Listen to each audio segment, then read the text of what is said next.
Hey everybody, my name is Marcus, and in this video I will show you how you can simply see everyone in Google Meet. So let's start.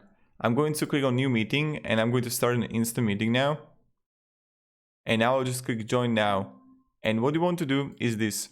Go to right down corner to more options, and then you're going to select the change the layout. Right now layout is automatic. The spotlight is going to be only one guy and you want to go with the tiled. When you're going to press tile, like I'm just alone in a meeting because this is tutorial, right?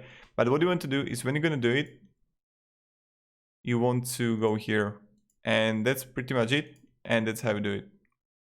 So thank you very much everybody for watching. If you have any questions, guys, ask me down in the comments. I'll be really happy to help you. And yeah, have a great day and goodbye. And I'll close the meeting now.